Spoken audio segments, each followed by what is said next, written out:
അഗജാനന പത്മാർക്കം ഗജാനനമഹർനിശം അനേകദം തം ഭക്താനാം ഏകദന്തമുപാസ്മഹേ.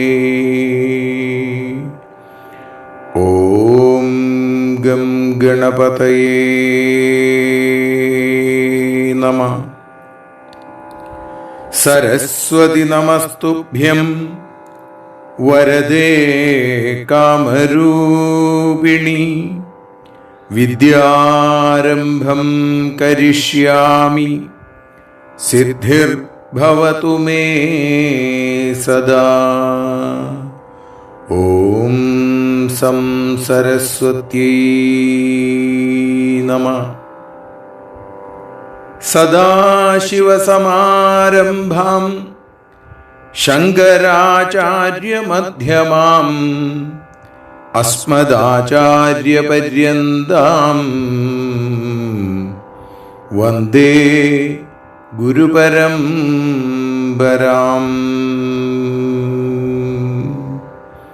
ഓം ഗും ഗുരുഭ്യോ നമഃ. അഖിലാനപരാധാന്മേ ക്ഷമസ്വ കരുണാനിധേ. പ്രസീദ മദ്ഗുരോ നാഥ ജനകായ നമോ നമഃ. അഖിലാനപരാധാന്മേ ക്ഷമസ്വ കരുണാംബുധേ. പ്രസീദ മൽപ്രിയേ നാഥേ മാതൃരൂപേ നമോസ്തുതേ. മൂകം കരോതി വാചാലം പങ്കും ലംഘയതേ ഗിരിം. യൽകൃപാതമഹം വന്ദേ പരമാനന്ദമാധവം. അഖിലാനപരാധാന്മേ ക്ഷമസ്വ കരുണാനിധേ. പ്രസീദ മദ്ഗുരോ നാഥ ശ്രീകൃഷ്ണായ നമോ നമഃ. അന്യഥാ ശരണം നാസ്തി ത്വമേവ ശരണം മമ. തസ്മാത് കാരുണ്യഭാവേന രക്ഷ രക്ഷ ജനാർദ്ദന. കൃഷ്ണൻ എന്നുടെ മാനസേ നിറയണം. കണ്ണീരുമാഞ്ഞിടണം. കൃഷ്ണൻ നൽകണമെന്നുമേ സുഖദവും സമ്പത്തുമൈശ്വര്യവും. കൃഷ്ണൻ എന്നുടെ ഈശ്വരൻ ഗുരുവരൻ സ്നേഹിച്ചൊരാത്താതനും. കൃഷ്ണൻ തന്നെ എനിക്കു വിശ്വമഖിലം. കൃഷ്ണ തൊഴുന്നേനഹം. വ്യാസം വസിഷ്ഠനപ്താരം ശക്തേ പൗത്രമകൽമഷം. പരാശരാത്മജം വന്ദേ ശുകതാതം തപോനിധിം. ശബ്ദങ്ങളെ ദാസരയെന്ന പോലെ ശരിക്കു കീഴ് നിർത്തിന ശക്തിയുക്തൻ. തനിച്ചു മൂവാണ്ടിട കൊണ്ടു സാക്ഷാൽ ശ്രീഭാരതം തർജ്ജമ ചെയ്ത ധീരൻ. പീതാംബരം കരവിരാജിതശംഖചക്രകൗമോദഗീ സരസിജം കരുണാസമുദ്രം രാധാസഹായം അതിസുന്ദരമന്ദഹാസം വാതാലയേശമനിശം ഹൃദി ഭാവയാമി. ശ്രീ ഗുരുവായൂരപ്പാ ശരണം. ഭാരതം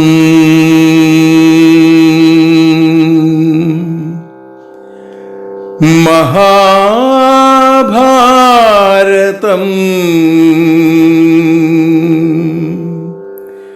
ഭാരതം അമൃതസാഗരം.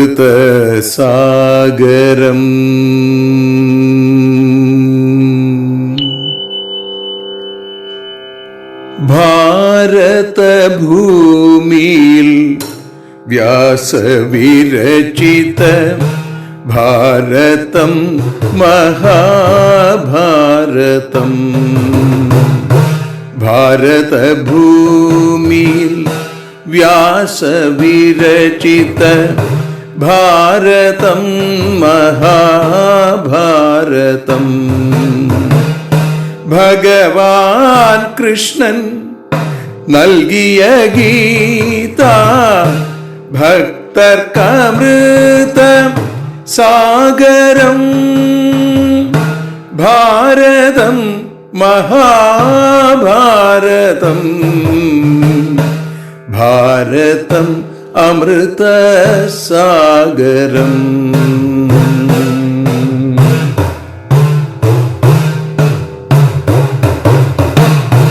മധുരം നിറയും കഥകളനേകം മാധവലീല സാഗരം. മാനവമനമതിൽ ധർമാധർമ്മ മതിലുകൾ കേട്ടും ഗീതകം. ഭാരതം മഹാഭാരതം ഭാരതം അമൃത സാഗരം.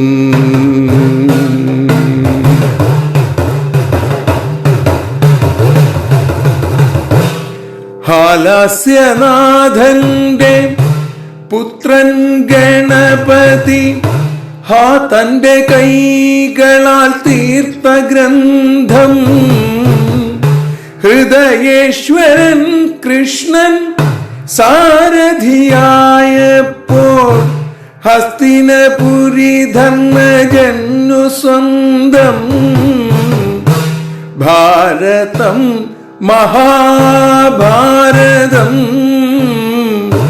ഭാരതം അമൃത സാഗരം.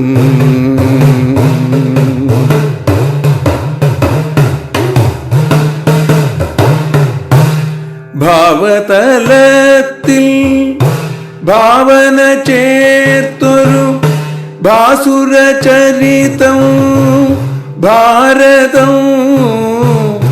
ഭാഗ്യം എന്നതു കൃഷ്ണൻ തൻ സംഭാവനയെന്നതു നിശ്ചയം. ഭാരതം മഹാഭാരതം ഭാരതം അമൃത സാഗരം.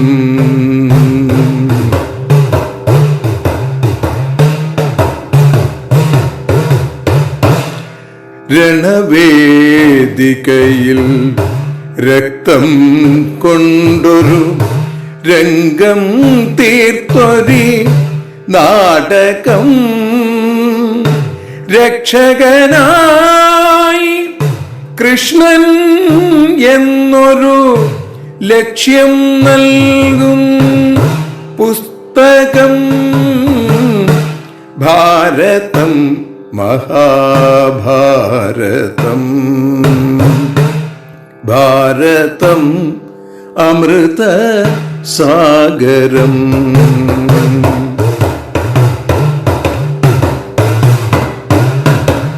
തമ്പുരുമീട്ടി പാടുന്നു ഞാൻ താപത്രയഹരമാം നാമം. തമ്പുരുമീട്ടി പാടുന്നു ഞാൻ താപത്രയഹരമാം നാമം. ശ്രീകൃഷ്ണ ഗോവിന്ദ ഹരേ മുരാരേ, ഹേ നാഥ നാരായണ വാസുദേവ. തമ്പുരുമീട്ടി പാടുന്നു ഞാൻ താപത്രയഹരമാം നാമം. തുമ്പുരു നാരദമുനികൾ ചൊല്ലും തത്വം ശ്രീഹരി സംഗീതം.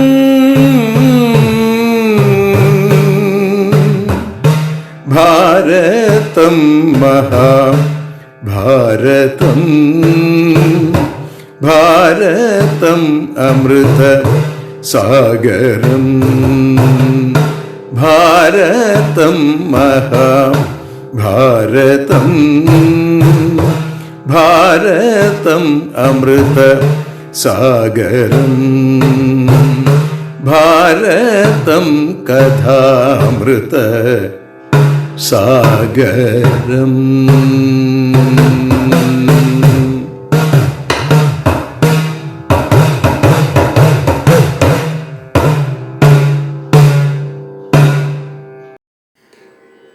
സർവത്ര ഗോവിന്ദനാമ സങ്കീർത്തനം.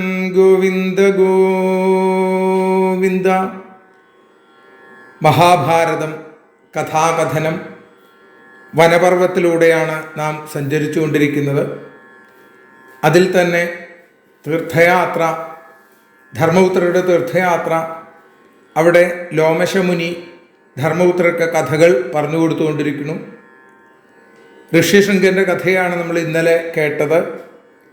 പാണ്ഡവന്മാർ പിന്നീട് കൗശിക നദിയിൽ നിന്ന് പുറപ്പെട്ട് ഗംഗ സമുദ്രവുമായി ചേരുന്ന ആ സ്ഥലത്തേക്ക് എത്തിച്ചേർന്നു.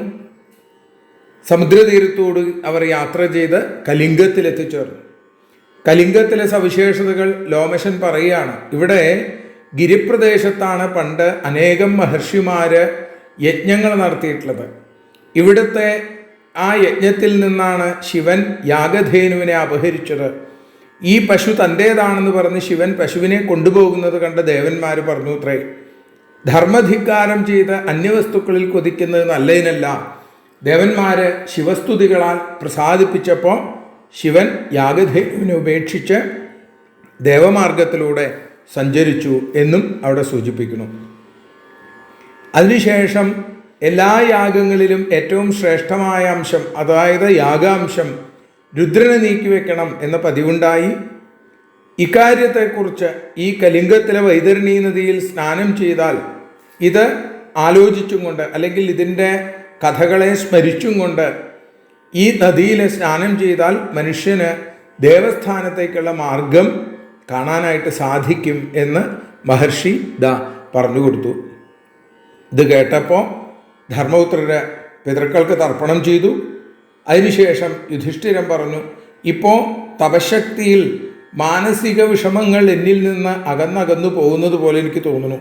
ഒരുപാട് ബുദ്ധിമുട്ടുകൾ എനിക്കുണ്ടായിരുന്നു, പക്ഷേ ഇപ്പോൾ അതൊക്കെ ഇല്ലാതെയായിക്കൊണ്ടിരിക്കുന്നു. അങ്ങയുടെ കൃപ കൊണ്ട് ഞാൻ എല്ലാ ലോകങ്ങളും എൻ്റെ കണ്ണുകളിലൂടെ വ്യക്തമായി കാണുന്നു. മഹാത്മാക്കളും അതേപോലെ കാനനവാസികളുമായ ഋഷീശ്വരന്മാരുടെ നാവിൽ നിന്നും ഉണർന്നുയരുന്ന ജപമന്ത്രസ്വരം ഞാൻ കേൾക്കുന്നു. ലോമശൻ പറഞ്ഞു, ഇവിടെ മന്ത്രജപസ്വരത്തെ ഈ ശബ്ദം കേൾക്കുന്നത് 300,000 യോജന അപ്പുറത്ത് നിന്നാണ്. ഇവിടെ നിശബ്ദത ഭജിക്കുകയാണ് വേണ്ടത്. ഒരു ദിവ്യവനത്തിലേക്ക് യുധിഷ്ഠിരൻ്റെ ശ്രദ്ധ ക്ഷണിക്കുകയാണ് ഋഷീശ്വരൻ. ഇവിടെ വിശ്വകർമാവ് ചെയ്ത യാഗത്തിൽ മഹാത്മാവായ കശ്യപന് സ്വയംഭൂവായ ഭൂമി നൽകി. തന്നെ ദാനമായി നൽകിയത് കണ്ട് ഭൂമിദേവി വിശ്വേശ്വരനോട് പറഞ്ഞു, എന്നെ അനർഹർക്ക് ദാനം ചെയ്യരുത്, ഈ ദാനം നിഷ്ഫലമാകും, ഞാൻ പാതാളത്തിലേക്ക് പോണു. ഭൂമിദേവിയുടെ വിലാപം കണ്ട് കശ്യപൻ കൊടും തപസ് ചെയ്ത് ഭൂമിയെ പ്രസാദിപ്പിച്ചു. ഭൂമി ജലസഞ്ചയത്തിൽ ഉയർന്നു വന്നു. ആ സ്ഥലമാണ് നാം ഇപ്പോൾ കാണുന്ന ഈ ദിവ്യമായ പ്രദേശം. യുധിഷ്ഠിരൻ ക്രിയകളൊക്കെ ചെയ്തു. ആ രാത്രി അവരൊക്കെ മഹേന്ദ്രപർവ്വതത്തിൻ്റെ താഴ്വരയിൽ തപസ്വികളോടുകൂടി താമസിച്ചു.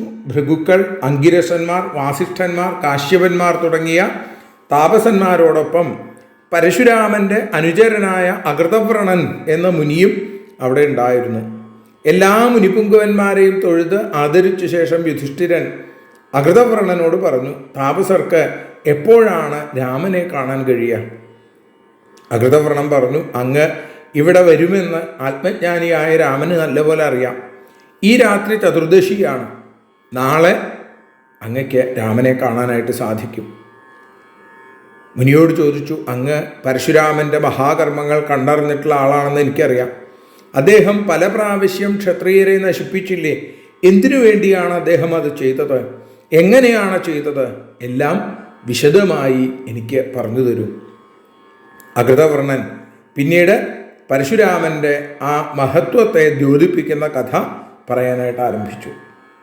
മഹാപരാക്രമിയായ സഹസ്രഭുജനായിരിക്കുന്ന 1000 കൈകളുള്ള ഹേഹയ രാജാവായ കാർത്തവീര്യാർജുനൻ, അദ്ദേഹത്തിന് ദത്താത്രേയൻ്റെ പ്രസാദം കൊണ്ട് സ്വർണവിമാനം, ലോകാധിപത്യം ഒക്കെ നേടാനായിട്ട് സാധിച്ചു. വരം കിട്ടിയപ്പോൾ വരം ലബ്ധ്വാ തൃപ്ത എന്ന് നമുക്ക് ഹിരണ്യകശിപുവിൻ്റെ കഥയിൽ കേൾക്കാൻ സാധിക്കും. ഇവിടെ വരം നേടിയ കാർത്തവീര്യാർജുനും ഇതുപോലെ തന്നെ തൃപ്തനായി അഹങ്കാരിയായി തീർന്നു. അങ്ങനെ കാർത്തവീര്യാർജുനൻ തൻ്റെ ഇഷ്ടമനുസരിച്ച് സകല ദിക്കുകളിലും സഞ്ചരിച്ച് ദേവ, യക്ഷ, മഹർഷിമാരടക്കം സർവജീവികളെയും നിരന്തരമായി പീഡിപ്പിച്ചു. അഹന്ത. അങ്ങനെ കാർത്തവീര്യാർജുനൻ്റെ മർദ്ദനം സഹിക്കാനാവാതെ ദേവന്മാര്, തപോവൃതരായ ഋഷീശ്വരന്മാര് ഒക്കെ മഹാവിഷ്ണുവിനെ ദർശിച്ചു, സങ്കടം പറഞ്ഞു. അപ്പോൾ പറഞ്ഞു, ഇവിടെ തങ്ങളെ ഉപദ്രവിക്കുന്നതിന് കാരണം ഞങ്ങളുടെ അധിപനായ ഇന്ദ്രൻ ശചീദേവിയോടൊത്ത് ക്രീഡിക്കുന്ന വേളയിൽ അവൻ ദിവ്യവിമാനത്തിൽ വന്ന് അദ്ദേഹത്തെ അപമാനിച്ചു. നോക്കൂ, ഞങ്ങളുടെ ആ നായകനായ ദേവേന്ദ്രനെ പോലും അപമാനിക്കാൻ അവനൊരു മടിയുണ്ടായില്ല. ഭഗവാൻ ഇന്ദ്രനോട് ആലോചിച്ച് ജമദഗ്നിയുടെ പുത്രനായി പരശുരാമനായി അവതരിച്ച് കാർത്തവീര്യാർജുന വധം നടത്താൻ തീരുമാനിക്കുകയും ചെയ്തു.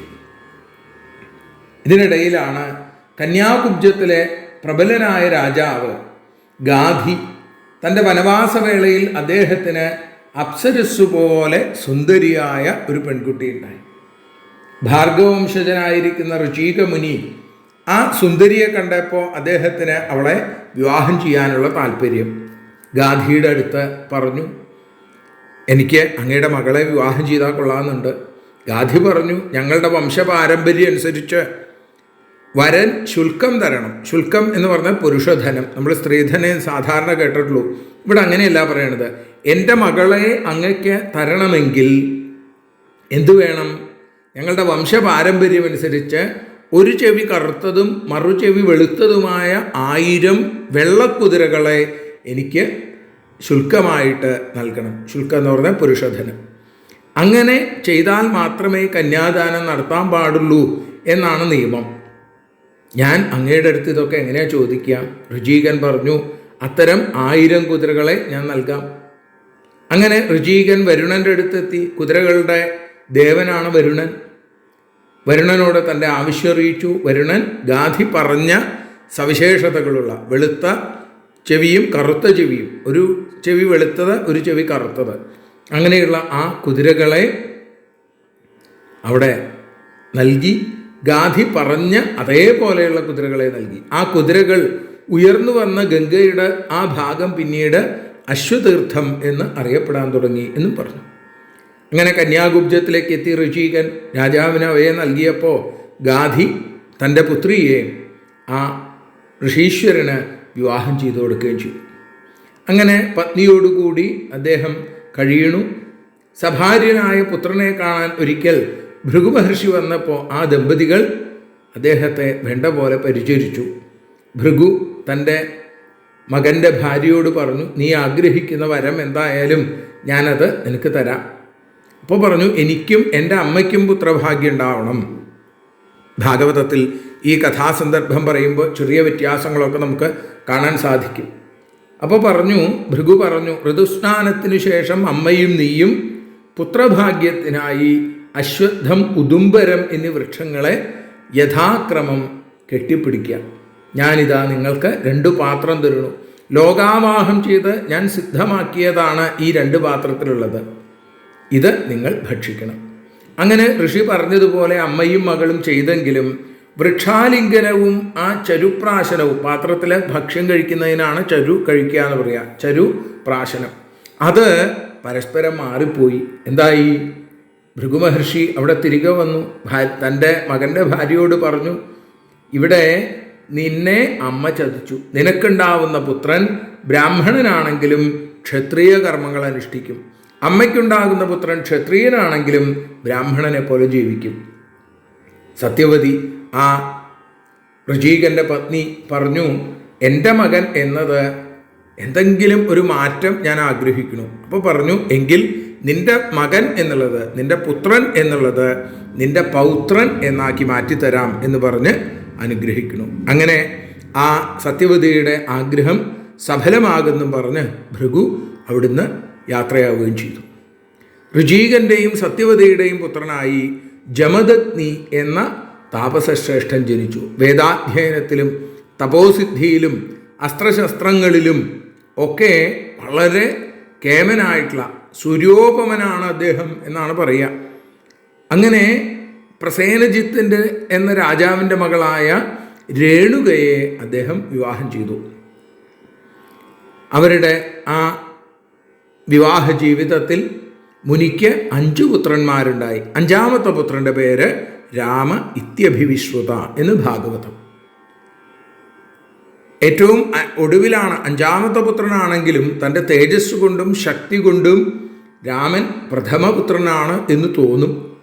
ഒരിക്കൽ കുട്ടികളൊക്കെ കൂടി ഫലമൂലങ്ങൾ ശേഖരിക്കാൻ പുറത്തുപോയ സമയത്ത് രേണുക കുളി കഴിഞ്ഞ് മടങ്ങുന്നു. ഗംഗാനദിയിൽ മുങ്ങിക്കുളിച്ച് ആ സമയത്ത് അവിടെ ചിത്രരഥൻ എന്ന ഒരു ഗന്ധർവൻ രഥത്തിൽ പോണു. ചിത്രരഥ രാജാവ് പത്മഹാരങ്ങൾ അണിഞ്ഞ് തൻ്റെ സുന്ദരിമാരായ ഭാര്യമാരോടുകൂടി പോണിങ്ങനെ കണ്ടപ്പോൾ കുറച്ചു സമയം അദ്ദേഹത്തോട് കാമാസക്തി ഉണ്ടായി എന്ന്. ചിത്രരഥനുമായി സംഘം ചെയ്ത മുനിപത്നി വ്രതഭംഗം വന്നു. ആശ്രമത്തിലേക്ക് വന്നു കഴിഞ്ഞപ്പോൾ ജമദഗ്നിക്ക് കാര്യം മനസ്സിലായി. അവളെ ദേഷ്യത്തോടുകൂടി നോക്കി എന്തു ചെയ്യണമെന്നങ്ങനെ ആലോചിച്ച് നിൽക്കുമ്പോഴാണ് മുനിപുത്രന്മാരായ രുമൺവൻ, സുഷേണൻ, വസു, വിശ്വവസ് എന്നിവർ അവിടേക്ക് എത്തിയത്. അവരോട് പറഞ്ഞു, ഇവളെ വെട്ടിക്കൊല്ലുക. 4 പേരും അമ്മയോടുള്ള സ്നേഹം കാരണം ഒന്നും മിണ്ടാതെ നിൽക്കണു. മുനി അവരെ ശപിച്ചു. പിതൃശാപം കൊണ്ട് അവർ മാനുഷബോധം വെടിഞ്ഞ് പക്ഷിമൃഗാദികളെപ്പോലെ ജഡസമാനരായി തീർന്നു എന്നാണ്. അപ്പോഴാണ് രാമൻ വരുന്നു. രാമനോട് പറഞ്ഞു, നിൻ്റെ അമ്മയെ വെട്ടിക്കൊല്ലുക. പിന്നെ രാമനൊന്നും ആലോചിച്ചില്ല. കയ്യിലുണ്ടായിരുന്ന പരശു എടുത്ത് ഒരു വീശങ്ങട് വീശി അമ്മയുടെ തല നിലത്ത് വീഴുകയും ചെയ്തു. മുനി സന്തോഷിച്ചു. മുനി ചോദിച്ചു, നിനക്ക് എന്താണ് വരം വേണ്ടത്? വളരെ ദുഷ്കരമായിട്ടുള്ളൊരു പ്രവൃത്തിയാണ് നീ ചെയ്തത്. അപ്പോൾ പരശുരാമൻ പറഞ്ഞു, എൻ്റെ അമ്മ ജീവിക്കണം. മാതൃഹത്യ എന്ന പാപം എന്നിൽ നിന്ന് ഇല്ലാതെയാവണം.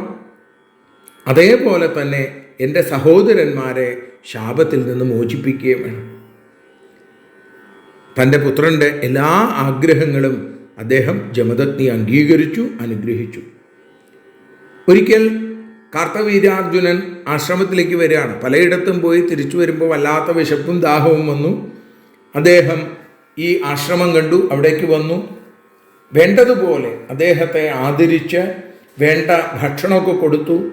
കാർത്തവീര്യാർജുനൻ നോക്കിയപ്പോൾ ഈ കാടിനകത്ത് ഇത്രയും സ്വാദിഷ്ടമായിട്ടുള്ള ഭോജ്യങ്ങളും ഇത്രയും സൗകര്യങ്ങളൊക്കെ എങ്ങനെയാണ് ഉണ്ടാവണത്? കാര്യം മനസ്സിലായി. ഹോമധേനു, ആ ഹോമധേനുവിൻ്റെ കുട്ടിയെ ആശ്രമത്തിൽ നിന്ന് പിടിച്ചെടുത്ത് ആശ്രമവൃക്ഷങ്ങൾ തകർത്ത് അവിടുന്ന് പോവുകയും ചെയ്തു. അപ്പോൾ ഈ പശുവാണ് തൻ്റെ എല്ലാ ഐശ്വര്യത്തിനും കാരണം എന്ന് ജമദഗ്നി പറഞ്ഞതും എങ്കിൽ ഈ പശുവിനെ തനിക്ക് വേണമെന്നും പറഞ്ഞ് തട്ടിയെടുത്ത് കൊണ്ടുപോലും കഴിഞ്ഞു. രാമൻ വന്നപ്പോൾ ജമദഗ്നി കാര്യങ്ങളൊക്കെ പറഞ്ഞു. ഹോമധേനുവിൻ്റെ നിലവിളി രാമൻ്റെ ആ ഉള്ളിൽ കോപത്തെ വർദ്ധിപ്പിച്ചു. രാമൻ ആശ്രമത്തിൽ നിന്ന് പുറപ്പെട്ടു. കാർത്തവീര്യാർജുനൻ്റെ ഹേഹേ ദേശത്ത് ചെന്നു. അവനെ വെല്ലുവിളിച്ചു. അവൻ്റെ 1000 കൈകൾ ഭഗവാൻ ഒറ്റയ്ക്ക് നിന്നുകൊണ്ട് ആ കൈകൾ മുഴുവൻ മുറിച്ചു വീഴ്ത്തിയതാണ്. അവനെ അവസാനം നിഗ്രഹിക്കുകയും ചെയ്തു. കാർത്തവീര്യാർജുനൻ്റെ മക്കള് രാമനോട് പകവീട്ടണം എന്ന് തീർച്ചപ്പെടുത്തി. രാമനില്ലാത്തതക്കം നോക്കിപ്പോയി ജമദഗ്നിയെ നിഗ്രഹിച്ച് വ്രതബലം കൊണ്ട് മഹർഷി മഹാശക്തനായിരുന്നുവെങ്കിലും തപോനിരതനായിരുന്നത് കൊണ്ട് പൊരുതലുണ്ടായില്ല. കാർത്തവീര്യാർജുന പുത്രന്മാരുടെ ആയുധങ്ങളേറ്റ് രാമ രാമ രാമ എന്ന് വിളിച്ച് ജമദഗ്നി കാലപുരിയിലേക്ക് എത്തിച്ചേരുകയും ചെയ്തു എന്നും അവിടെ സൂചിപ്പിച്ചു. രാമൻ വനത്തിൽ നിന്ന് തിരിച്ചെത്തി നോക്കുമ്പോൾ അച്ഛൻ്റെ അവസ്ഥ കണ്ടു. ഏതായാലും ഞാൻ ചെയ്ത തെറ്റുകൊണ്ടല്ലേ അച്ഛൻ ഇവിടെ മരിക്കേണ്ടി വന്നത്. ഇതിനുള്ള പകരം ഞാൻ ചെയ്യുകയാണ്. ധാർമ്മികനായ ഒരു ജീവിയെയും ഉപദ്രവിക്കാത്ത എൻ്റെ അച്ഛനെ നിങ്ങൾ നിഗ്രഹിച്ചില്ലേ? എങ്കിൽ ആ പരശുരാമൻ അച്ഛൻ്റെ ഉദകക്രിയകൾ നിർവഹിച്ച് ക്ഷത്രിയരുടെ ദ്രോഹത്തിന് തീർച്ചപ്പെടുത്തിക്കൊണ്ട് അവരെ ഉന്മൂലനം ചെയ്യാനായിട്ട് തീരുമാനിച്ചു. ഒറ്റയ്ക്ക് പുറപ്പെട്ട പരശുരാമൻ കാർത്തവീര്യൻ്റെ സകല പുത്രന്മാരെയും കൊന്നുകളഞ്ഞു. കലി തീരാതെ അവരുടെ ബന്ധുക്കളെ ക്ഷത്രിയ വംശത്തെ ഒട്ടാകെ മുടിച്ചു. ഭൂമിയിലെ സർവക്ഷത്രിയരെയും 21 പ്രാവശ്യം അങ്ങോട്ടും ഇങ്ങോട്ടും നടന്ന് നശിപ്പിച്ച് അവരുടെ ചോരയാൽ സമന്തപഞ്ചകം എന്നറിയപ്പെടുന്ന 5 തടാകങ്ങൾ തീർത്തു. ആ രക്തഹൃദങ്ങളിലാണ് തൻ്റെ പിതൃക്കളായ ഭൃഗുക്കൾക്ക് രാമൻ പിതൃക്രിയ ചെയ്തത് എന്നും പറഞ്ഞു. ഋജീകമുനി തന്നെയാണ്, മുത്തശ്ശൻ തന്നെയാണ് രാമനെ ഉപദേശിച്ച് കോപമടക്കിയതും. മഹായാഗം കൊണ്ട് രാമൻ ദേവാധിപന് തർപ്പണം ചെയ്തു. ഋത്വിക്കുകൾക്ക് ഭൂമിയും കശ്യപന് സ്വർണവേദിയും പാപപരിഹാരാർത്ഥം നൽകി. പർവ്വതരാജനായ മഹേന്ദ്രത്തിൽ, ആ മഹേന്ദ്ര പർവ്വതത്തിൽ മഹേന്ദ്രഗിരിയിൽ തപസ് ചെയ്തുകൊണ്ടിരിക്കുകയാണ് ഇപ്പോൾ. അകൃതവ്രണൻ രാമാഖ്യാനം ചെയ്തതിൻ്റെ അടുത്ത ദിവസം പരശുരാമൻ പാണ്ഡവരുടെ മുമ്പിൽ പ്രത്യക്ഷപ്പെട്ടു. യുധിഷ്ഠിരൻ സഹോദരന്മാരോട് ചേർന്ന് രാമന് പൂജകളൊക്കെ നിർവഹിച്ചു. പാണ്ഡവരെ അഭിവാദ്യം ചെയ്ത് അനുഗ്രഹിച്ചു എന്നും പറഞ്ഞു. പിന്നീട് പാണ്ഡവന്മാർ തങ്ങളുടെ യാത്ര തെക്കുഭാഗത്തേക്കാണ് നടത്തിയത്. അങ്ങനെ ആ തീർത്ഥാടനത്തിനിടയിൽ പാണ്ഡവന്മാർ അഗസ്ത്യതീർത്ഥം, നാരീതീർത്ഥം, ശൂർപ്പാരകതീർത്ഥം, പ്രഭാസതീർത്ഥം, പയോഷ്ണീതീർത്ഥം തുടങ്ങി അനേകം തീർത്ഥങ്ങളിൽ സ്നാനം ചെയ്ത് ശൂർപ്പാരക തീർത്ഥാടന വേദിയിൽ യാദവന്മാർ കൃഷ്ണനോടും ബലരാമനോടും കൂടി വന്ന് അവരെ ആശ്വസിപ്പിച്ചു എന്നും പറയണം. അങ്ങനെ പർവ്വതങ്ങളും താഴ്വരകളും വനങ്ങളും നദികളും പാണ്ഡവര് 4 പേരും ദ്രൗപദിയും ബ്രാഹ്മണരും അടങ്ങുന്ന തീർത്ഥസംഘം അങ്ങനെ സഞ്ചരിച്ച് വൈഡൂര്യ പർവ്വതത്തിൻ്റെ അടുത്തേക്ക് എത്തിയപ്പോൾ ലോമശൻ അവിടെ കാണിച്ചു കൊടുത്തു. യുധിഷ്ഠിര, പണ്ട് ആ പ്രദേശത്താണ് ശര്യാദി മഹാരാജാവ് യജ്ഞം നടത്തിയത്. കൗശികമുനി സാക്ഷാൽ അശ്വിനികളോടൊപ്പം സോമം പാനം ചെയ്തത് ഇവിടെ വെച്ചാണ്. മഹാതപസ്വിയായ ഭാർഗവൻ ദേവേന്ദ്രന് നേരെ ദേഷ്യപ്പെട്ടത് ഇവിടെ വെച്ചാണ്. ഇന്ദ്രനെ ച്യവനമുനി സ്തംഭിപ്പിച്ചതും സുകന്യയെ പരിണയിച്ചതും ഈ ഭൂമിയിലാണ്. ച്യവനമുനിയുടെ കഥ കേൾക്കാൻ യുധിഷ്ഠിരന് വലിയ താല്പര്യം. ലോമശൻ കഥ പറഞ്ഞു. ഭൃഗുപുത്രനായ ച്യവനൻ, അദ്ദേഹം അനേകകാലം ഘോരമായ തപസ് ചെയ്തു. കാലക്രമത്തിൽ മുനിശരീരത്തിലേക്ക് വള്ളിപ്പടർപ്പുകളും ചിതൽപ്പുറ്റുകളും കൊണ്ട് നിറഞ്ഞു. ആ ചിതൽപ്പുറ്റിനുള്ളിൽ യോഗനിലീനനായി അദ്ദേഹം തപസ് ചെയ്തുകൊണ്ടിരിക്കുമ്പോൾ ആ പുറ്റിനെ പരിപൂർണമായി ചിതൽ വന്ന് മൂടി. ശര്യാദി രാജാവ് മുനി തപസ് ചെയ്യുന്നതിൻ്റെ സമീപത്തുള്ള തടാകത്തിൽ ക്രീഡയ്ക്കായിട്ട് വരുന്നു. 4000 ഭാര്യമാരാണ് ശര്യാദിക്കത്രേ. സുകന്യ എന്ന ഒരേ ഒരു പുത്രിയും. ഏതായാലും അങ്ങനെ ആ വനഭൂമിയിലൂടെ സഞ്ചരിച്ചു കൊണ്ടിരിക്കുന്ന സുകന്യയെ ച്യവനൻ പെട്ടെന്ന് ഇങ്ങനെ കണ്ടു. അവളിൽ ആസക്തനായി. അവളോട് എന്തോ സംസാരിക്കാൻ ശ്രമിച്ചുവെങ്കിലും അത് വ്യക്തമായി കേൾക്കാൻ പറ്റിയില്ല. സുകന്യ ഒന്നും അറിയാതെ നടക്കുമ്പോൾ മൺപുറ്റിനുള്ളിൽ 2 കണ്ണുകൾ കണ്ടു. ഒരു മുള്ളെടുത്ത് ഇത് എന്താണെന്ന് പറഞ്ഞ് 2 കണ്ണുകളിലും കുത്തി നോക്കി. മഹർഷി അതിൻ്റെ ഉള്ളിൽ നിന്ന് പുറത്തേക്ക് വന്നു. മുനിയുടെ കോപം ശര്യാദിയുടെ സേനകൾക്ക് പോലും ബുദ്ധിമുട്ടുണ്ടാക്കി. സേനകളുടെ മലമൂത്ര വിസർജനം തടയപ്പെട്ടു. അവർ വല്ലാത്ത ബുദ്ധിമുട്ടായി. ശര്യാദി രാജാവ് സൈന്യങ്ങളുടെ വിഷമത്തിൻ്റെ കാരണം ഊഹിച്ചു. ച്യവനമുനിയെ സൈനികരിൽ ആരെങ്കിലും ഉപദ്രവിച്ചു എന്നാണ് ആദ്യം ആലോചിച്ചത്. പിന്നെ മനസ്സിലായി അവരാരുമല്ല, തൻ്റെ ഏകപുത്രിയായ സുകന്യയാണ്. സുകന്യ വന്നിട്ട് പറഞ്ഞു, അച്ഛാ, ഞാൻ വനത്തിലൂടെ ഇങ്ങനെ സഞ്ചരിക്കുമ്പോൾ ഒരു മൺപുറ്റ് കണ്ടു, അതിനുള്ളിൽ തിളങ്ങുന്ന ചിലത് കണ്ടു. മിന്നാമിനുങ്ങാണെന്ന് കരുതി, ഖദ്യോതമിവ, മിന്നാമിനുങ്ങാണെന്ന് കരുതി ഞാനതിൽ കുത്തി നോക്കി. രാജാവ് പുറ്റിൻ്റെ അരികിൽ ചെന്നപ്പോൾ ആ തപോവ്രതനായിരിക്കുന്ന ച്യവന മഹർഷിയെ കണ്ടു. എന്നെ രക്ഷിക്കണം, എൻ്റെ മകൾ മനസ്സറിയാതെ ചെയ്ത ഒരപരാധമാണ് എന്ന് പറഞ്ഞപ്പോൾ അവിടെ രാജാവിനോട് പറഞ്ഞു, എങ്കിൽ അവളെ എനിക്ക് ഭാര്യയായി നൽകുമെങ്കിൽ, രൂപത്തിലും ലാവണ്യത്തിലും ആ സൗന്ദര്യത്തിലുള്ള അഹന്ത കൊണ്ടാണ് അവൾ ഇങ്ങനെ ചെയ്തത്, എങ്കിൽ അവൾ എൻ്റെ ഭാര്യയാവട്ടെ, എങ്കിൽ ഈ അപരാധം ഞാൻ പൊറുക്കാം എന്ന് മുനി പറയുന്നു. ഏതായാലും ആ സുകന്യ ഒരിക്കൽ ആ സ്നാനം ചെയ്തുകൊണ്ടിരിക്കുമ്പോൾ അശ്വിനി ദേവകൾ അവളെ കണ്ടു. അവർക്ക് വല്ലാത്ത ആസക്തിയായി. കാര്യങ്ങളൊക്കെ ചോദിച്ചപ്പോൾ പറഞ്ഞു, ഞാൻ ശര്യാദി രാജാവിൻ്റെ മകളും ച്യവനമുനിയുടെ പത്നിയുമാണ്. ച്യവനൻ്റെ പത്നിയാണെന്ന് കേട്ടപ്പോൾ അശ്വിനി ദേവകൾ കളിയാക്കിയത്രേ, നിന്റെ പിതാവ്, നിന്റെ അച്ഛൻ ഇങ്ങനൊരു വയസ്സന് നിന്നെ പിടിച്ചു നൽകിയത് വലിയ കഷ്ടമായിപ്പോയി. ഇങ്ങനൊരു സുന്ദരി സ്വർഗലോകത്ത് പോലുമില്ല, ആടയാഭരണങ്ങൾ പോലുമില്ലാതെ എന്തൊരു സൗന്ദര്യം. അപ്പോൾ ഇനി ആഭരണങ്ങൾ അണിഞ്ഞാലോ നിന്റെ സൗന്ദര്യം എത്ര വർദ്ധിക്കും? ഇങ്ങനെ ജരാനരകൾ കൊണ്ട് കഷ്ടപ്പെടുന്ന ഒരു പടുവൃദ്ധനെ സേവിച്ചു കഴിയുന്നത് എത്ര കഷ്ടമാണ്. നിന്നെ രക്ഷിക്കാൻ കഴിവില്ലാത്ത, കാമഭോഗത്തിന് ശേഷിയില്ലാത്ത ആ ച്യവനനെ നീ ഉപേക്ഷിക്കുക, ഞങ്ങളിൽ ഒരാളെ നീ വിവാഹം ചെയ്തോളൂ. സുകന്യ പറഞ്ഞു, ഞാൻ പതിഭക്തയാണ്, പതിവ്രതയാണ്, നിങ്ങൾ എന്നെക്കുറിച്ച് സംശയിക്കാനേ പാടില്ല. പറഞ്ഞു, ഞങ്ങൾ ദേവലോകത്തെ വൈദ്യന്മാരാണ്, നിന്റെ ഭർത്താവിനെ യുവാവും സുന്ദരനുമാക്കി മാറ്റിത്തരാം, അദ്ദേഹവും ഞങ്ങളും ഒരുമിച്ച് നിൽക്കും, അതിൽ നിന്നൊരാളെ നീ സ്വീകരിക്കണം, ഇത് സമ്മതാണെങ്കിൽ നിന്റെ ഭർത്താവിനെ കൊണ്ടുവരാൻ പറഞ്ഞു. സുകന്യ അത് സമ്മതിച്ചു. ദേവന്മാർ പറഞ്ഞു, ദേവിയുടെ ഭർത്താവ് ഈ നദിയിലിറങ്ങി മുങ്ങട്ടെ എന്ന് പറഞ്ഞു. ച്യവനൻ ആ സരസിൽ മുങ്ങി അല്പം കഴിഞ്ഞ് പൊങ്ങിയപ്പോൾ 3 പേരും, അശ്വിനി ദേവന്മാർ 2 പേരും ച്യവന മഹർഷിയും ഒരേ രൂപഭാവങ്ങളോടുകൂടി അതിസുന്ദരന്മാരായിട്ട് പുറത്തേക്ക് വന്നു. എന്നിട്ട് പറഞ്ഞു, നിനക്ക് ഇഷ്ടപ്പെട്ട ഒരാളെ സ്വീകരിച്ചോളൂ. സുകന്യ തൻ്റെ പാതിവൃത്യത്തിൻ്റെ ശക്തി കൊണ്ട് തൻ്റെ ഭർത്താവിനെ തിരിച്ചറിഞ്ഞു, അദ്ദേഹത്തെ സ്വീകരിച്ചു. ച്യവനൻ അശ്വിനി ദേവന്മാരോട് പറഞ്ഞു, നിങ്ങൾ എന്നെ സന്തോഷിപ്പിച്ചു, എനിക്ക് വേണ്ടതായിട്ടുള്ള വലിയ ഒരു അനുഗ്രഹമാണ് നിങ്ങൾ ചെയ്തത്. എനിക്ക് രൂപയൗവനങ്ങൾ നൽകിയ നിങ്ങളോട് എനിക്ക് വലിയ പ്രീതിയുണ്ട്. പ്രത്യുപകാരമായി നിങ്ങൾക്ക് വേണമെങ്കിൽ യാഗത്തിൽ നിങ്ങൾക്ക് സോമപാനം തടഞ്ഞേക്കല്ലേ ദേവേന്ദ്രൻ, നിങ്ങൾക്ക് സോമപാനത്തിനുള്ള അർഹത ഞാൻ ഉണ്ടാക്കിത്തരാം.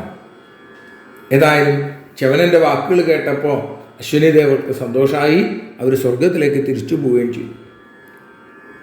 ച്യവനൻ യുവാവായെന്നറിഞ്ഞ ശര്യാദി രാജാവ് സൈന്യസമേതം ഭാർഗവന്റെ ആശ്രമത്തിലേക്ക് എത്തി. മകളെയും ആ മകളുടെ ഭർത്താവായ ച്യവന മഹർഷിയെയും കണ്ട് അവർ തിരിച്ച് രാജാവിൻ്റെ കൊട്ടാരത്തിലേക്ക് പോവുകയാണ്. ഒരു യജ്ഞം നടത്തണം എന്ന് പറഞ്ഞിട്ടാണ്. യാഗത്തിന് വേണ്ട ഒരുക്കങ്ങൾ തയ്യാറാക്കി. സർവകാമ സമൃദ്ധമായ ആ യാഗം, അതിന് രാജാവിനെ ച്യവന മഹർഷി യജിപ്പിച്ചു.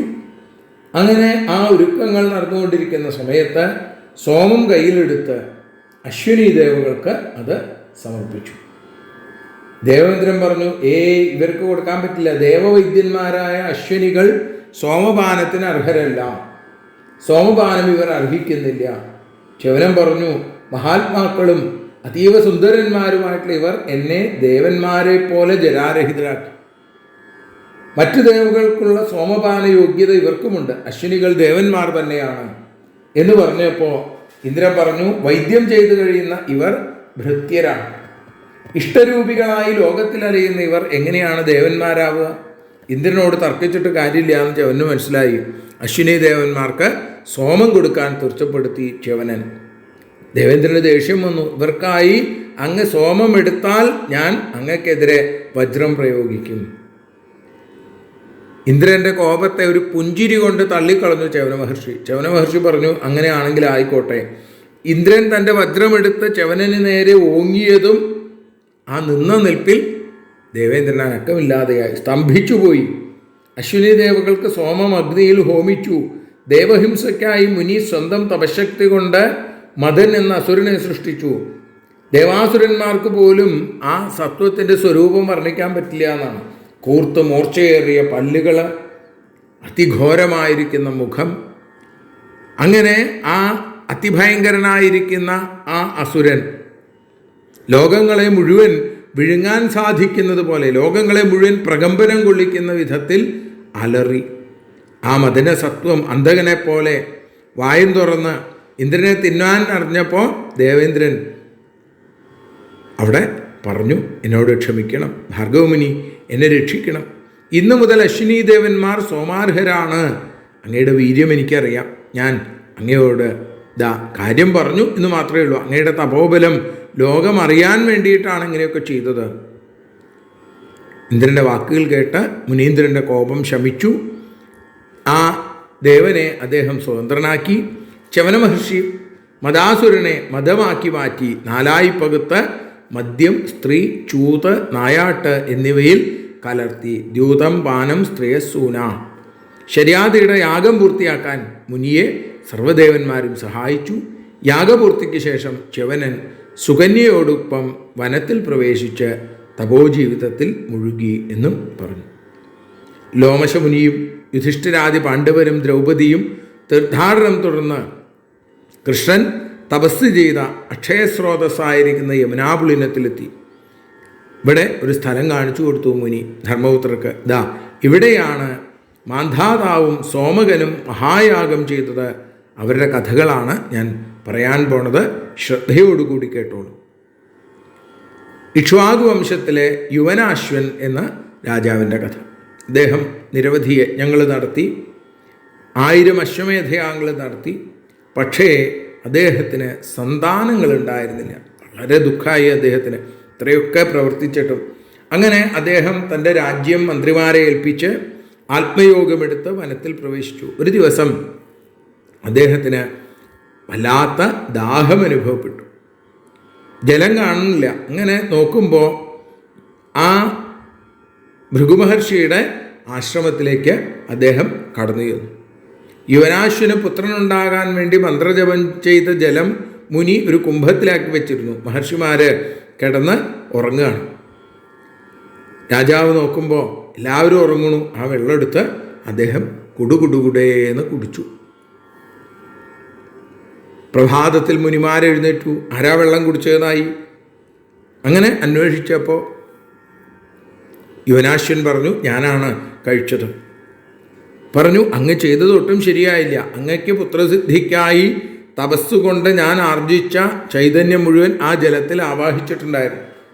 അങ്ങയുടെ പത്നി കുടിക്കുന്നതിന് പകരം അങ്ങ് കുടിച്ചിരിക്കുന്നു. അതുകൊണ്ട് അങ്ങായിരിക്കും കുഞ്ഞിനെ പ്രസവിക്കുക. ഗർഭിണി അല്ല, ഗർഭണൻ. അങ്ങക്ക് പക്ഷേ ഗർഭം കൊണ്ടുള്ള വ്യഥകൾ, ആലസ്യങ്ങൾ ഒന്നും ഉണ്ടാവില്ല. അങ്ങനെ ആ ഗർഭകാലത്തിന് ശേഷം യുവനാശ്വൻ്റെ വയറിൻ്റെ ഒരു ഭാഗം പിളർന്ന് ഒരു പുത്രൻ പുറത്തേക്ക് വന്നു. ആദ്യത്തെ സിസേറിയൻ എന്ന് വേണമെങ്കിൽ പറയാം. മുനിവരം കൊണ്ട് രാജാവിന് അസ്വാഭാവിക പ്രസവം യാതൊരു വിഷമമോ വേദനയോ ഉണ്ടാക്കിയില്ല. പ്രസവവേളയിൽ അവിടെ എത്തിയ ദേവേന്ദ്രനോട് ദേവന്മാർ ഈ ശിശു എന്തു കുടിക്കും എന്ന് ചോദിച്ചപ്പോൾ ദേവേന്ദ്രൻ തൻ്റെ ചൂണ്ടാണി വിരൽ ആ ഉണ്ണിയുടെ വായിൽ ചേർത്ത് വെച്ചു. എന്നിട്ട് പറഞ്ഞു, മാം ധാസ്യതി. മാം ധാസ്യതി എന്നാൽ തന്നെ കുടിക്കും എന്നർത്ഥം. അങ്ങനെ ആ ശിശുവിനെ മാന്ധാതാവ് എന്ന് വിളിക്കാനും തുടങ്ങി. ആ ഉണ്ണി 13 ചാൺ വളർന്നു. പെട്ടെന്ന് അത്ഭുത വിക്രമനായിരിക്കുന്ന അവനിലേക്ക് വേദധനുർവേദങ്ങളും ദിവ്യാസ്ത്രങ്ങളും ആവഹിക്കപ്പെട്ടു.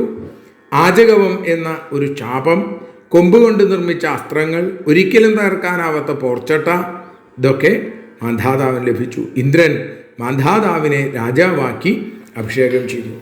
അങ്ങനെ 3 ലോകങ്ങളും ധർമാനുസാരം ജയിച്ച് മഹായശസ്വിയായി അദ്ദേഹം അവിടെ ഭരിക്കുന്നു. അമിതപ്രതാപിയായ മാന്ധാതാവിന് ആഗ്രഹിക്കുന്നതിനനുസരിച്ച് രത്നാദിധനങ്ങൾ കൂടിക്കൂടി വന്നു. ഒരിക്കൽ തൻ്റെ രാജ്യത്ത് 12 വർഷം മഴ പെയ്യിക്കാത്ത ഇന്ദ്രനെ വെല്ലുവിളിച്ച് മാന്ധാതാവ് സ്വയം മഴ പെയ്യിച്ച് അവിടെ ഭൂമിയെ പരിപാലിച്ചു. യുധിഷ്ഠിരനോട് മാന്ധാതാവിൻ്റെ ചരിത്രത്തിന് ശേഷം സോമകരാജാവിൻ്റെ കഥയാണ് അവിടെ ലോമശൻ പറയുന്നത്. സോമകരാജാവിന് 100 പത്നിമാർ. പക്ഷേ എത്ര കാലം കഴിഞ്ഞിട്ടും അദ്ദേഹത്തിന് പുത്രഭാഗ്യം ലഭിച്ചില്ല. എന്നാൽ കുറേ കാലങ്ങൾക്ക് ശേഷം സൽക്രിയകളുടെ ഫലമായിട്ട് അദ്ദേഹത്തിന് പുത്രൻ ജനിച്ചു. അവൻ്റെ പേരാണ് ജന്തു. 100 അമ്മമാരും കാമഭോഗങ്ങൾ ത്യജിച്ച് ജന്തുവിനെ ലാളിക്കാൻ തുടങ്ങി. ജന്തു എന്നാണ് പേര്. ഒരിക്കൽ രാജാവ് മന്ത്രിമാരോട് രാജ്യങ്ങളെക്കുറിച്ചൊക്കെ ആലോചിച്ചുകൊണ്ടിരിക്കുമ്പോൾ അന്തഃപുരത്തിൽ നിന്നും സ്ത്രീകളുടെ ഉറക്കെയുള്ള കരച്ചിൽ. എന്തിനാ കരഞ്ഞതെന്ന് ചോദിച്ചപ്പോൾ പറഞ്ഞു, ജന്തുവിനെ ഉറുമ്പ് കടിച്ചു, അതിൻ്റെ കോലാഹലമാണ്.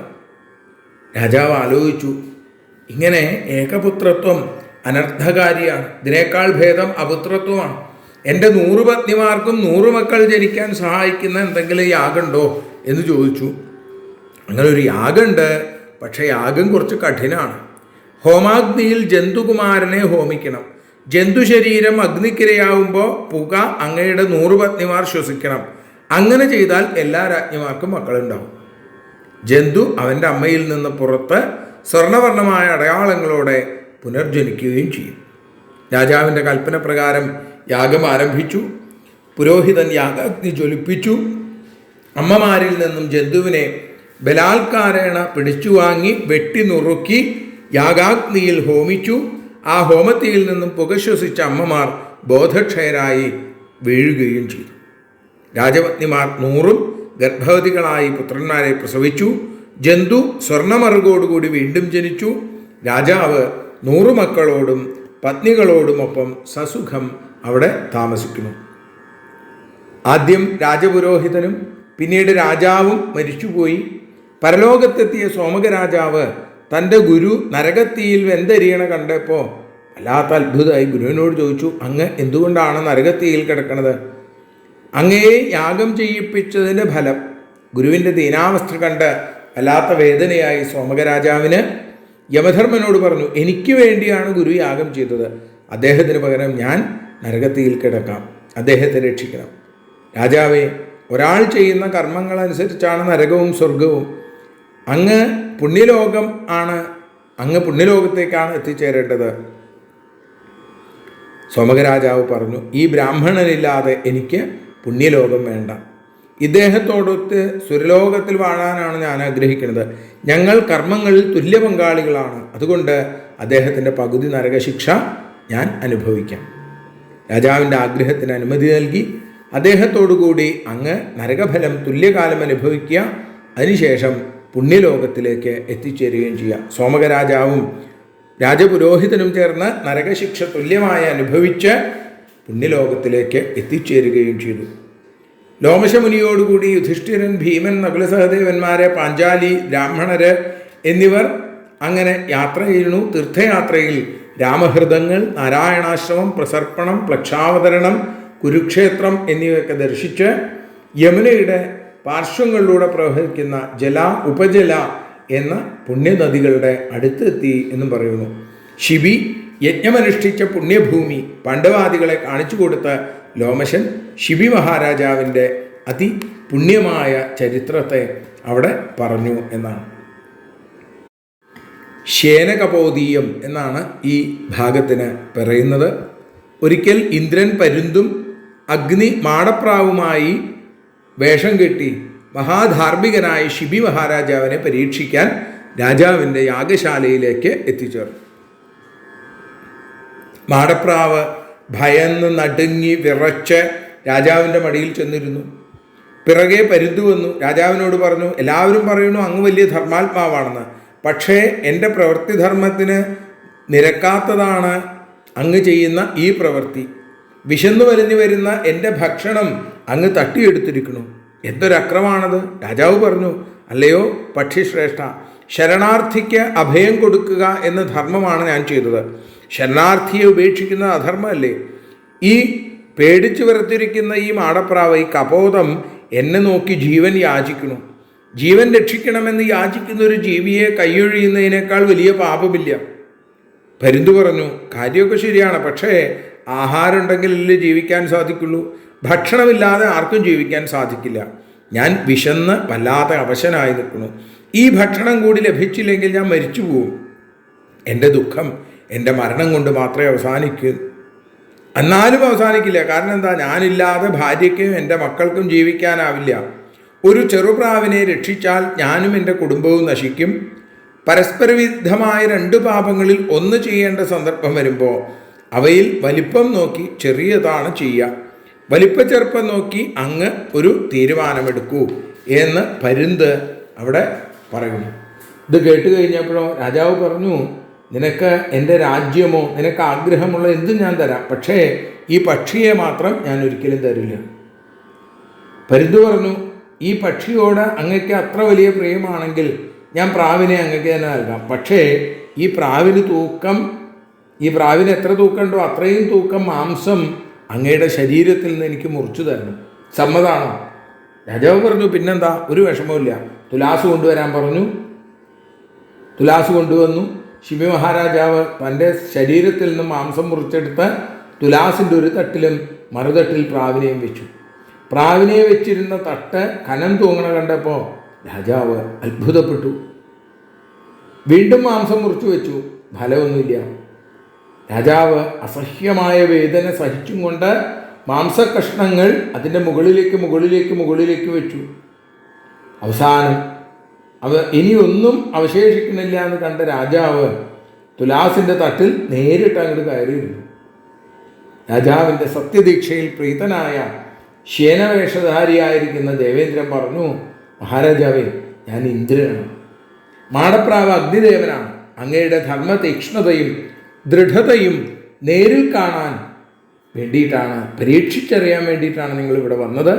ധർമ്മം രക്ഷിക്കാൻ, തൻ്റെ ശരീരം പോലും ഉപേക്ഷിക്കാൻ ഒരു മടിയുമില്ലാത്ത അങ്ങയുടെ യശസ് ലോകം മുഴുവൻ പാടിക്കൊണ്ടിരിക്കും എന്ന് പറഞ്ഞ് അനുഗ്രഹിക്കുന്നു. ശിബി മഹാരാജാവിൻ്റെ ശരീരം പഴയതുപോലെ, മുൻപുണ്ടായിരുന്നത് പോലെ അക്ഷയമായും സുന്ദരമായും മാറി. ആ വിശ്വധർമാത്മൻ്റെ യശസ് സർവ്വലോകങ്ങളിലും വ്യാപിച്ചു എന്ന് പറഞ്ഞുകൊണ്ടാണ് നമ്മൾ ഇന്ന് സമർപ്പിക്കുന്നത്. അഷ്ടാവക്രീയം, യവക്രീതോപാഖ്യാനം തുടങ്ങിയ നരകാസുരവധം തുടങ്ങിയ ഭാഗങ്ങളൊക്കെയാണ് നമുക്ക് നാളെ അനുസ്മരിക്കാനുള്ളത്. ഹരേ കൃഷ്ണ. യദക്ഷരപദഭ്രഷ്ടം മാത്രാഹീനം തു യദ്ഭവേൽ തത്സർവം ക്ഷമ്യതാം ദേവ നാരായണ നമോസ്തുതേ. വിസർഗബിന്ദുമാത്രാണി പദപാദാക്ഷരാണി ച ന്യൂനാനി ചാതിരിക്താനി ക്ഷമസ്വ പുരുഷോത്തമ. മന്ത്രഹീനം ക്രിയാഹീനം ഭക്തിഹീനം ജനാർദ്ദന യൽപൂജിതം മയാ ദേവ പരിപൂർണം തദസ്തു തേ. കായേന വാചാ മനസേന്ദ്രിയർവാ ബുദ്ധ്യാത്മനാ വാ പ്രകൃതേ സ്വഭാവാൽ കരോമി യദ്യൽ സകലം പരസ്മൈ നാരായണായേതി സമർപ്പയാമി. സ്വസ്തി പ്രജാഭ്യ പരിപാലയന്താം ന്യായേന മാർഗേണ മഹിം മഹീഷ. ഗോബ്രാഹ്മണേഭ്യ ശുഭമസ്തു നിത്യം. ലോകാഃ സമസ്താഃ സുഖിനോ ഭവന്തു. ലോകാഃ സമസ്താഃ സുജനാ ഭവന്തു. ലോകാഃ ഭവദ്ഭക്തിരതാ ഭവന്തു. സർവേ ഭവന്തു സുഖിനഃ. സർവേ സന്തു നിരാമയാ. സർവേ ഭദ്രാണി പശ്യന്തു. മാ കശ്ചിൽ ദുഃഖഭാഗ് ഭവേൽ. അസതോ മാ സദ്ഗമയ തമസോ മാ ജ്യോതിർഗമയ മൃത്യോർമാ അമൃതം ഗമയ. ഓം ശാന്തി ശാന്തി ശാന്തി.